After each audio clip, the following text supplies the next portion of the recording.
So hello and welcome back. So இந்த visa சீரீஸில் இருக்கோம். யாராச்சும் புதுசாக வந்திருந்தீங்கன்னா, நம்ம இந்த விசா சீரீஸில் இந்தியன் பாஸ்போர்ட்டுக்கு எந்தெந்த கண்ட்ரிலாம் விசா தராங்களோ அதை பற்றி தானங்க நம்ம போட போகிறோம்.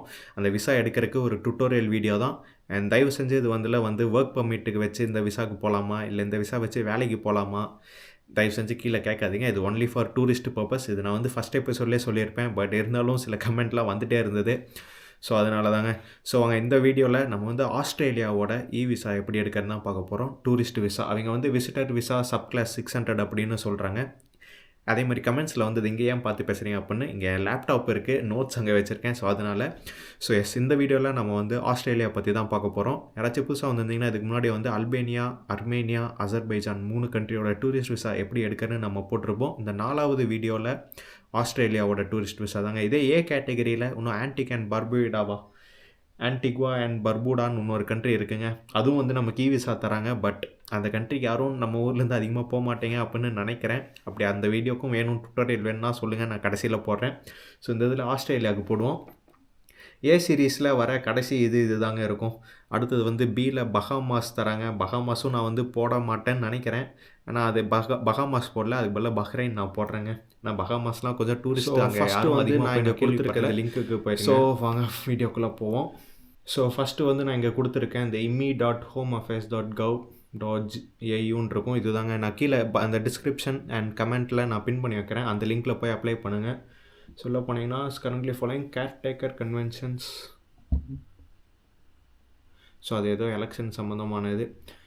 ஸோ நான் இது வரைக்கும் ஆஸ்திரேலியா விசா நான் ஒரு 3 பேர்த்துக்கு நான் அப்ளை பண்ணி கொடுத்தேன். 3 பேர்த்துக்குமே ஈஸியாக கிடச்சிது. எல்லாத்துக்குமே டூரிஸ்ட் விசா தான்.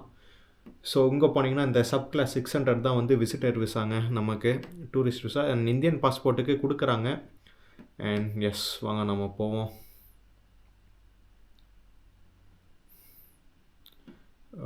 Details apply outside Australia. So இந்த இது போயிட்டு இங்கே எலிஜிபிலிட்டி செக் பண்ணிக்கலாமா. இந்த ஹெல்த் ரெக்யர்மெண்ட்டு, கேரக்டர், இந்த ஹெல்த் சர்டிஃபிகேட்லாம் நான் பெருசாக கொடுக்கவே இல்லை. பட் உங்களுக்கு பேங்க் ஸ்டேட்மெண்ட் வேணும். ஒரு இனஃபாக இருக்கிற அளவுக்கு, ஒரு போதுமான அளவுக்கு உங்களுக்கு பேங்க் ஸ்டேட்மெண்ட் வேணுங்க.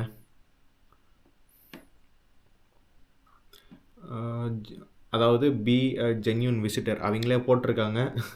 You must only intend to stay டெம்பரரியாக தான், திரும்பலாம் அங்கேயே பர்மனெண்ட்டாக இருக்கணும்லாம் ஆசைப்படக்கூடாது. So apply.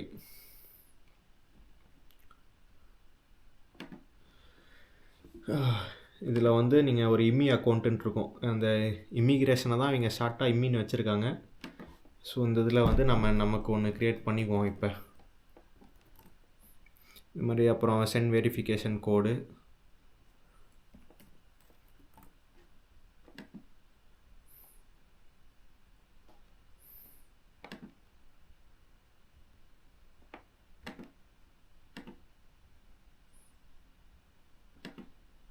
ஸோ உங்களுக்கு இமெயிலில் இந்த ஒரு வெரிஃபிகேஷன் கோடு வருங்க. ஆனால் இது கொஞ்சம் ஒரு 40 நிமிஷம் ப்ராசஸ் அந்த அளவுக்கு போயிடும். இது கொஞ்சம் டீட்டெயிலாக போகும். அண்ட் டீட்டெயிலும் நீங்கள் கரெக்டாக கொடுக்கணும். ஸோ ஃபேமிலி நேம், உங்கள் அப்பா பேர் கேட்குறாங்க, போடுறேன். கிவன் நேமில் உங்கள் பேர். பட் நான் சும்மா மாற்றி, எனக்கு இது சும்மா டெமோக்காக தான் அப்படின்னால நான் இது போட்டுக்கிறேன். உங்கள் ஃபோன் நம்பரு அண்ட் கண்டினியூ. அப்புறம் நீங்கள் பாஸ்வேர்டு ஒன்று க்ரியேட் பண்ணிக்கணும்.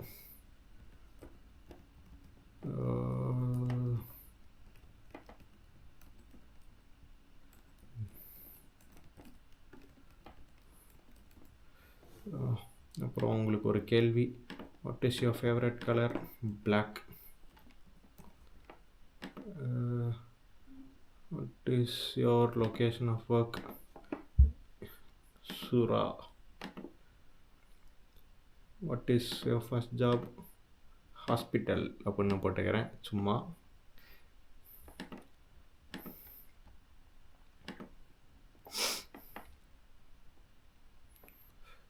சேவ் பண்ணி வச்சுப்போம். தென் கண்டினியூ.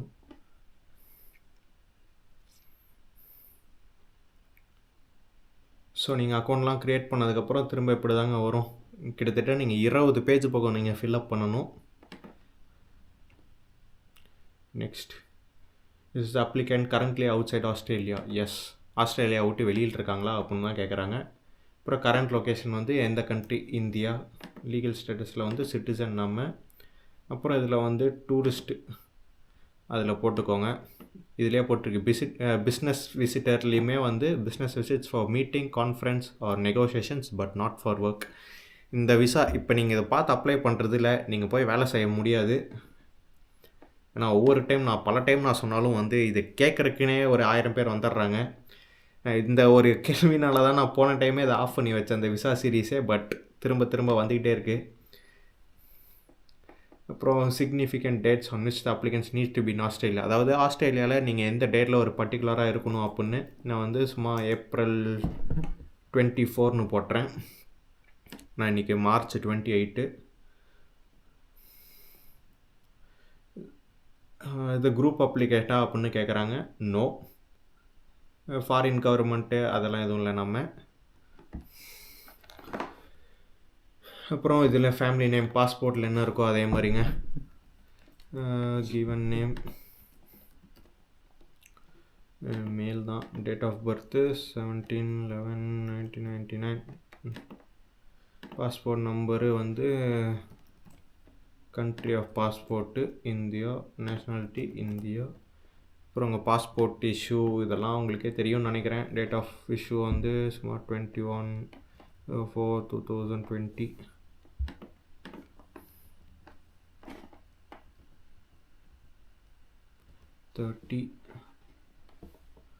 அப்புறம் இது வந்து கோயம்புத்தூர். உங்களுக்கு எங்கே நீங்கள் பாஸ்போர்ட்டில் பார்த்தீங்கனாலே தெரியும் எங்கே இது பண்ணுறேன்னு. அப்புறம் நேஷ்னல் ஐடி கார்டுனால் வந்து எனக்கு தெரிஞ்சு இந்த ஆதார் கார்டாக தான் இருக்கும் நம்மளோடது. அதுவும் நம்ம ஆட் பண்ணணுங்க. Family name, given name, identification number, உங்கள் ஆதார் கார்டை கொடுத்துருங்க அங்கே. டேட் ஆஃப் இஷ்யூ வந்து சும்மா ஏதோ ஒன்று. டேட் ஆஃப் எக்ஸ்பைரி அதே ஒரு 10 வருஷத்துக்கு போட்டுக்குவோம். சும்மா ஏதோ ஒன்று போட வேண்டியதான்.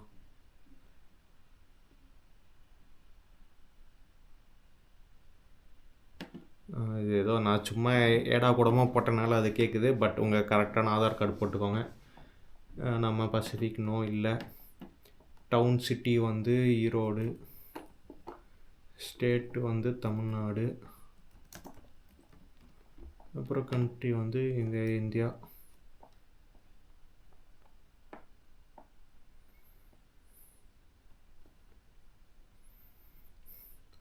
ரிலேஷன்ஷிப் ஸ்டேட்டஸ் நீங்கள் சிங்கிளாக இதான்னு கேட்குறாங்க.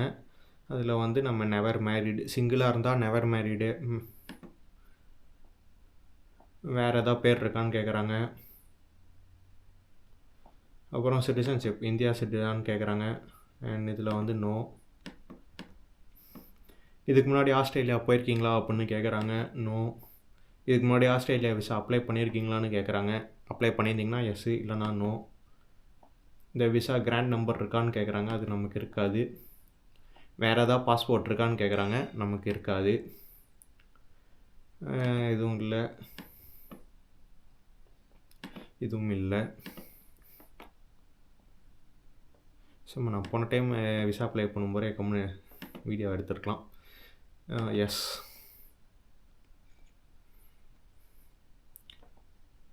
உங்கள் கூட யாராச்சும் ஆஸ்திரேலியா வராங்களான்னு கேட்குறாங்க. யாராவது வந்தாங்கன்னா எஸ்ஸு, இல்லைனா நோ. நோ. போய்கிட்டே இருக்குது 21. அப்புறம் யூஸ்வல் கண்ட்ரி ஆஃப் ரெசிடென்ஸு நம்ம ஊரே தான். அப்புறம் இது வந்து தேவைப்பட்டதுன்னா நீங்கள் வந்து இங்கே போகணும், ஆஸ்திரேலியா ஹை கமிஷன் அந்த மாதிரி போகணும். அதில் இந்தியாவில் வந்து டெல்லியில் தாங்க இருக்குது. எஸ், இந்தியாவில் டெல்லியில் மட்டும்தான் இருக்கும் போல். Country India. அட்ரஸ் வந்து 46 மருதமலை, சென்னை. இந்த மிஸ்டேக்லாம் வருதுன்னு யாரும் இது பண்ணாதீங்க, சும்மா அது. தமிழ்நாடு 638004 ஈரோடு இது. அப்புறம் கான்டாக்ட் டெலிஃபோன் நம்பர், உங்கள் வீட்டு நம்பரு ஏதோ ஒன்று. அப்புறம் எஸ், உங்கள் வீட்டு அட்ரஸ்க்கே வருமா? எஸ்.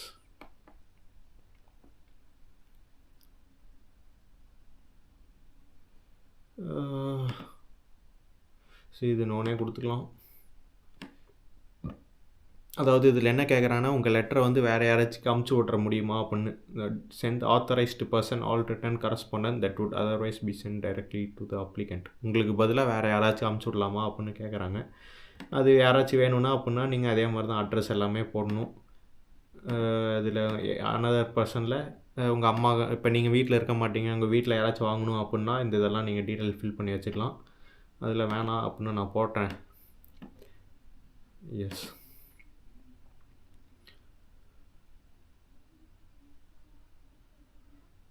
இதில் வந்து எஸ் தான். அப்புறம் அதாவது உங்கள் கூட வராத யாராச்சும் ஃபேமிலி யூனிட் இருக்கா, members of unit not travelling to Australia who are not Australian citizens. அதாவது எஸ் தான் நமக்கு. இதுவும் ஃபேமிலி டீட்டெயில்ஸ், ரிலேஷன்ஷிப்பில் வந்து உங்கள் அம்மா பேர் அப்பா பேர் எல்லாமே போடணும். அதாவது உங்கள் கூட யாரும் வரலன்னா அதில் நான் சைல்டுன்னு போடுறேன். ஃபேமிலி நேம் சின்னா, கிவன் நேம் சைல்டு சின்னா, மேல், டேட் ஆஃப் பர்த், இந்த பையன் எப்போ பிறந்தான், ஒரு 2018 ஓட்டுக்கும், கண்ட்ரி ஆஃப் பர்த் இந்தியா. அவ்வளோதான், இதுக்கு மேலே ஆட் பண்ணிக்கிட்டே இருக்க முடியாது. ஸோ தஸ்ட் அப்ளிகேட் மோர் தென், அதாவது நீங்கள் ஒரு டைமுக்கு மேலே வரீங்களா அப்படின்னு கேட்குறாங்க. நான் வந்து நோனே கொடுத்துக்கிறேன். நீங்கள் எஸ்ன்னு கொடுத்துக்கோங்க. மல்டிபிள் டைம் திரும்ப போகணும் அப்படின்னா லென்த் ஆஃப் ஸ்டே வந்து அப் டு 3 months தான் நான் போடுறேன். பிளான்ட் அரைவல் வந்து நம்ம 24/04/2025. பிளான்டு வந்து May 1/05/2025 May 1 கிளம்புறேன் அப்படின்னு நான் போட்டுக்கிறேன். May 1 என்ன நாள்? தலை பர்த்டே. அதாவது நீங்கள் ஆஸ்திரேலியாவில் இருக்கும்போது படிக்கிறீங்களா அப்படின்னு கேட்குறாங்க. நோ. யாராச்சும் உங்கள் ஃப்ரெண்டு அதெல்லாம் பார்க்க போகிறீங்களான்னு கேட்குறாங்க. இருந்ததுன்னா எஸ்ஸு, இல்லைனா நோ. அப்புறம் இப்போ நீங்கள் என்ன பண்ணுறீங்க அப்படின்னு நான் வந்து அன்எம்ப்ளாய்மெண்ட்டுன்னு போட்டுக்கிறேன். அதெல்லாம் எதுவும் இல்லை. வா தேவையா? அப்போ அதர்னு போட்டு சும்மா பிஸ்னஸ்னு போட்டுக்கிறேன். அதாவது நீங்கள் அங்கே என்ன பண்ணுறீங்களோ அதை நீங்கள் இது பண்ணிக்கோங்க. எம்ப்ளாய்மெண்ட்னா எம்ப்ளாய்மெண்ட்டு. அப்புறம் இது self funded. What funds will the applicant have available to support own savings. அதாவது நீங்கள் உங்களுக்கு என்னது சேலரி இருக்குது, சேவிங்ஸ் இருக்குது அப்படின்னா அது. இந்த last phase application lived outside of the country. அதாவது நம்ம இந்தியா தவிர வேறு ஏதாவது கண்ட்ரியில் போய் 3 மாதத்துக்கு மேலே இருந்திருக்கீங்களா அப்படின்னு கேட்குறாங்க. கடைசி 5 வருஷத்தில். நான் வந்து நோ. அப்படி எஸ்னுக்கு போட்டிங்கன்னா இது எந்த கண்ட்ரியில் இருந்தீங்க அப்படின்னு விசிட் பண்ண கண்ட்ரி பற்றி கேட்பாங்க.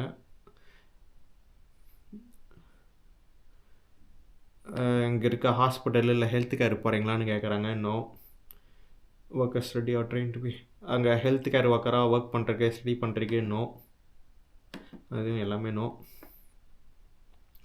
உங்களுக்கு டியூபர்குலோசிஸ் இருக்கா, இல்லை உங்கள் ஃபேமிலியில் யாருக்காச்சும் இருந்ததா, அதே மாதிரி செஸ்ட் எக்ஸ்ரே எடுத்திருக்கீங்களான்னு கேட்குறாங்க. வந்து நோ. நோ. இப்போ கரண்ட்டாக ஏதாவது ஒரு மெடிக்கல் ட்ரீட்மெண்ட் எடுத்திருக்கீங்களான்னு கேட்குறாங்க. நோ. ஈஸ்வரா, இதில் எல்லாமே மேக்ஸிமம் நோ தான் வரும். அதாவது நீங்கள் ஏதோ ஒரு க்ரைம் பண்ணாமல் இருந்தீங்கன்னா, அதான் இந்த மாதிரி அஃபென்சிவ் இது போட்டிருக்கா, உங்கள் மேலே லீகல் ஆக்ஷன் இருக்கா, இது இன்டர்போல் அரெஸ்ட் வாரண்ட் இருக்கா, சைல்ட் அஃபென்ஸ் இருக்கா,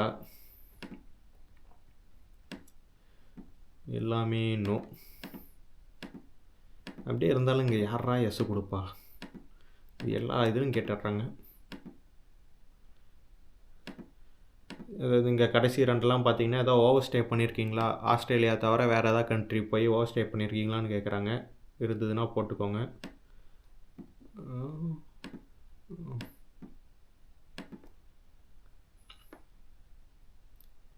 வேறு எதாவது இப்போ ஆஸ்திரேலியா தவிர வேறு எதாவது கண்ட்ரிக்கு விசா இருக்கா அப்படின்னு கேட்டிருக்காங்க. இருந்ததுன்னா எஸ்ஸு, நான் இதுக்கும் நோன்னு கொடுத்துட்றேன். நோ. அப்புறம் 3வது கேள்வி வந்து ஆஸ்திரேலியா விசா இது வரைக்கும் ரெஃப்யூஸ் ஆயிருக்கா இல்லை கேன்சல் ஆயிருக்கான்னு கேட்குறாங்க. இருந்ததுன்னா எப்படி இருக்கோ அதை கொடுத்துக்கோங்க. Though false or misleading information is serious offence. So அதனால் இருக்கிறத மாதிரியே கொடுத்துருங்க. எஸ், எல்லாம் இது கரெக்டான டீட்டெயில் எல்லாம் படித்து பார்த்தீங்களான்னு கேட்குறாங்க. எஸ்ஸு. கரெக்டான இன்ஃபர்மேஷன் கொடுத்துருக்கீங்களான்னு கேட்குறாங்க. எஸ்ஸு. இதில் முக்கால்வாசி இது எல்லாமே எஸ்எஸ்ஸாக தாங்க வரும். அதாவது ரூல்ஸை தான் திரும்ப சொல்கிறாங்க. இந்த மாதிரி டாக்குமெண்ட் எல்லாம் ஃப்ராடு இல்லை தப்பான இது கொடுத்தீங்கன்னா விசா கேன்சல் பண்ணிடுவோம் அப்படின்னு.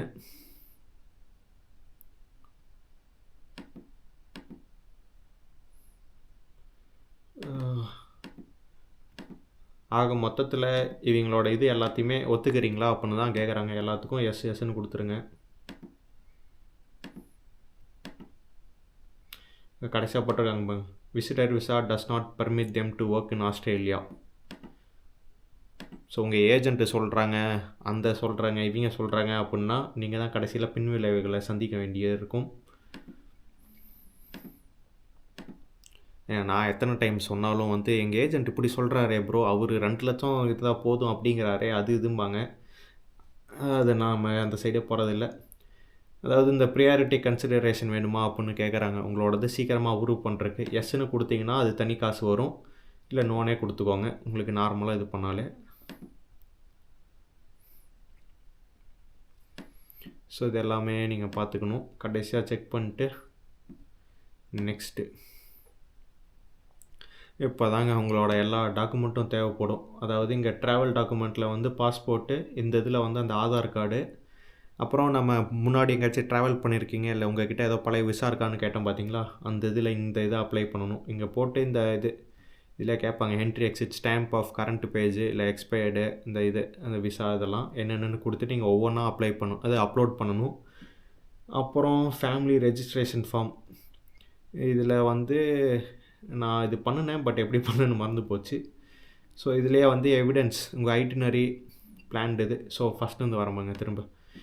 ஸோ இந்த இதில் வந்து ஸோ ஃபஸ்ட்டு ட்ராவல் டாக்குமெண்ட்டில் உங்கள் பாஸ்போர்ட்டு, இந்த இதில் ஆதார் கார்டு, இந்த இதில் உங்கள் ப்ரீவியஸ் இது அதாவது உங்கள் என்ட்ரி எக்ஸிட் ஸ்டாம்ப்பு. இப்போ இது வந்து கரண்ட் பாஸ்போர்ட், இப்போ இருக்க பாஸ்போர்ட்டில் இது வந்து பழைய பாஸ்போர்ட்டு. அப்புறம் உங்கள்கிட்ட விசா இருந்ததுன்னா விசா இது. ஸோ அப்படியே போனால் அப்புறம் ரெக்கமெண்டடில் இந்த ஃபேமிலி ரெஜிஸ்ட்ரேஷன் கம்போசிஷன் ஃபார்ம் இது நான் அப்ளை பண்ணேன்.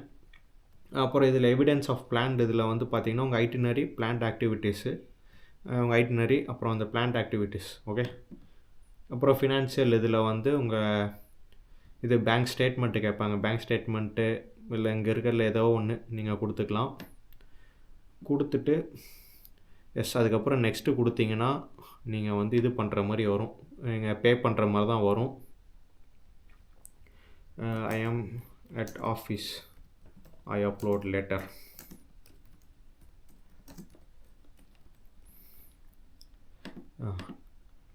அதாவது நான் இப்போ டாக்குமெண்ட் இது பண்ணதுனால அதுக்கப்புறம் சப்மிட் நவ் கொடுத்தீங்கன்னா உங்கள் இது வந்து சப்மிட் ஆயிரும். அதுக்கப்புறம் நீங்கள் பே பண்ணுற மாதிரி தான் இப்போ வரும். எஸ். ஸோ உங்கள் பேமெண்ட் வந்து எவ்வளோன்னு பார்த்தீங்கன்னா AUD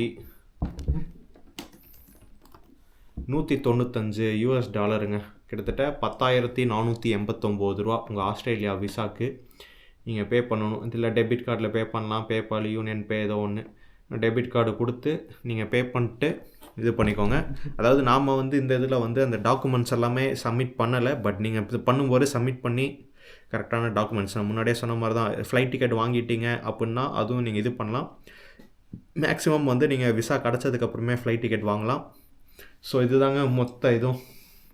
ஏன்னா நான் 2 பேர்த்துக்கு விசா வாங்கி தந்தேன், 3 பேர்த்துக்கு விசா வாங்கி தந்தேன்னு சொன்னேன் பார்த்தீங்களா, அவங்க எல்லாமே வந்து விசா கிடச்சதுக்கப்புறம் தான் ஃப்ளைட் டிக்கெட் போட்டாங்க. நாங்கள் இந்த இதில் வந்து அந்த ஃப்ளைட் இது நாங்கள் எதுவுமே ஆட் பண்ணவே இல்லை, வெறும் அந்த ஐட்டினரி மட்டும் தான் ஆட் பண்ணோம். அப்புறம் சும்மா ஒரு Booking.comல நாங்கள் ஒரு ஹோட்டல் மட்டும் புக் பண்ணி இது சப்மிட் பண்ணிட்டேன். ஸோ எஸ், இவ்வளோதாங்க ஆஸ்திரேலியாவோட விசா கேட்டகரி சப்மிட்டர். இந்த விசிட்டர் விசா 600 அந்த இதை வந்து இப்படி தான் நீங்கள் அப்ளை பண்ணணும். இது வந்து டூரிஸ்ட் விசாக்கான ஒரு டுட்டோரியல் தான். இந்த வீடியோவிலே பல டைம் சொல்லியிருப்பேன், உங்களுக்கே போர் அடிச்சிருக்கும். பட் என்னோட சிச்சுவேஷன் எனக்கு தாங்க தெரியும். நான் எவ்வளோ டைம் வந்து நான் தெளிவா சொன்னாலும் பாதி பேத்துக்கு புரிய மாட்டேங்குது. திரும்ப வந்து என்கிட்ட அதே தான் கேட்குறாங்க. இந்த விசாலாம் கிடச்சிருச்சு. அதுக்கப்புறம் நாங்க போய் வேலைக்கு போனா என்ன பண்ணுவாங்க? இது பண்ணுவாங்கன்னு. அதெல்லாம் உங்க தலையெழுத்து, உங்களோட விதி. நீங்க போய் ஒர்க் பண்றேன்னா பண்ணிக்கோங்க. அத வந்து எனக்கு சம்மந்தமே இல்ல. நான் வந்து அதெல்லாம் ரெக்கமெண்டும் பண்ண மாட்டேன். இது வந்து டூரிஸ்ட். நீங்க இந்தியாவிலேருந்து ஆஸ்திரேலியா போறீங்க. ஒரு 10 நாள் போகணும், சுத்தி பார்க்கணும் அப்புட்னா, நீங்க இந்த விசா எடுத்துட்டு நீங்க போலாம். இதுதான் ப்ராசஸுங்க. ஸோ அடுத்ததுல பி கேட்டகரியிலேருந்து நம்ம ஆரம்பிப்போம். பில வந்து பஹ்ரைன். எஸ். ஸோ இந்த வீடியோ பிடிச்சிருந்துன்னா மறக்காமல் லைக் பண்ணி, கமெண்ட் பண்ணி, ஷேர் பண்ணுங்கள். அதே மாதிரி யாராச்சும் புதுசாக வந்திருந்தீங்கன்னா நம்ம பழைய ட்ராவல் சீரிஸ்லாம் பாருங்கள். ரொமேனியா போயிருக்கோம், ரஷ்யா போயிருக்கோம், ஆஃப்ரிக்காவில் நிறையா பக்கம் ட்ராவல் பண்ணியிருக்கோம், மொல்டோவா, டிரான்ஸ்னிஸ்ட்ரியான்னு நிறையா வித்தியாசமான கண்டென்ட்ஸ் நம்ம போட்டிருக்கோம். ஸோ அடுத்த வீடியோவில் பார்ப்போங்க.